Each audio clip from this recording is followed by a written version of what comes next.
اهلا وسهلا بحضراتكم. النهارده سريعا كده جاي اقول لكم على تشكيل النادي الاهلي المتوقع لمباراه الرجاء اليوم، اللي ان شاء الله الاهلي لازم يحسمها هنا في استاد القاهره. هيكون لحراسه المرمى محمد الشناوي، وخط الظهر هيبقى محمد هاني، محمود متولي، محمد عبد المنعم، علي معلول. في خط الوسط هيلعب حمدي فتحي ومروان عطيه، ويا اما عمرو السوليه يا اما ديانج، وافضل حمدي فتحي يلعب للامام ومروان عطيه وديانج هما اللي يكونوا ستاره اماميه قدام خط الدفاع. اما خط الهجوم هيكون كالعاده بيرسي تاو ناحيه اليمين، كهربا راس حربه، وحسين الشحات جناح ايسر. وده ممكن يكون افضل تشكيل للنادي الاهلي في الوقت الحالي على ضوء مشاهدتنا لتدريبات النادي الاهلي.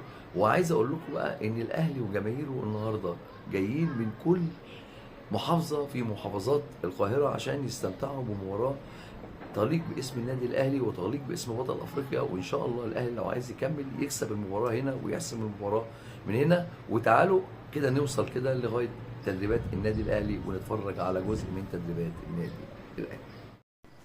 ده جزء من التمرين الاساسي قبل مباراه النادي الاهلي والرجاء البيضاوي. هنلاقي احمد عبد القادر خارج من غرفه خلع الملابس، وبعدين حمدي فتحي وخالد عبد الفتاح وايمن اشرف وكهربا وحسين الشحات ومروان عطيه نجم خط وسط النادي الاهلي في الفتره الاخيره طبعا. وعلي لطفي كنت اتمنى النهارده ان علي لطفي هو اللي يكون حارس مرمى النادي الاهلي، على ان محمد الشناوي هو اللي يكون موجود، لان الحاله المزاجيه والعصبيه لمحمد الشناوي في الفتره الاخيره مش على ما يرام.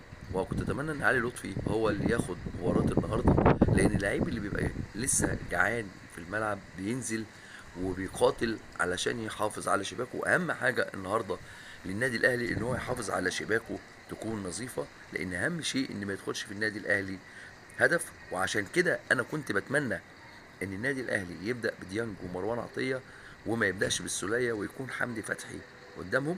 يبقى ديانج ومروان عطيه ستاره حديديه قدام خط دفاع النادي الاهلي، اللي نفسي يتكون من محمد هاني وخالد عبد الفتاح ومحمد المنعم وعلي معلول، وقدامهم ديانج ومروان عطيه، وقدام الاثنين دول حمدي فتحي، والثلاثه الاماميين بيرسي تاو وشريف وكهربا، او شريف والشحات، او كهربا وشريف وبيرسي تاو.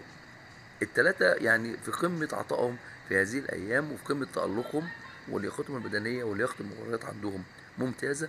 فاي ثلاثه في الرباعي الهجومي دوت، سواء بيرسي تاو او كهربا محمد شريف حسين الشحات، اي ثلاثه هيلعبوا منهم هيؤدوا بطريقه جيده. لان اهم حاجه النهارده النادي الاهلي ما يدخلش فيه هدف، لان التعويض بيبقى صعب جدا، وفي حاله احتساب الهدف باتنين في حاله تساوي الاهداف في المباراتين. اتمنى ان النادي الاهلي يحسم المباراه داخل استاد القاهره النهارده في وسط جماهيره الغفيره اللي جايه من كل محافظات القاهره. واتمنى ان اللعيبه تاخد المباراه على محمل زي ما الجماهير واخداها بالظبط، يعني قد ما المسؤوليه يا ريت يبقى ربع مسؤوليه الجماهير اللعيبه تكون عليها في الملعب النهارده.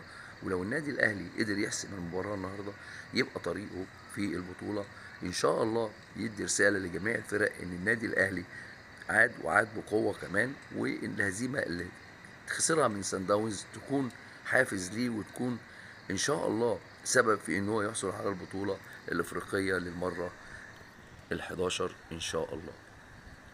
اتمنى الفوز للنادي الاهلي.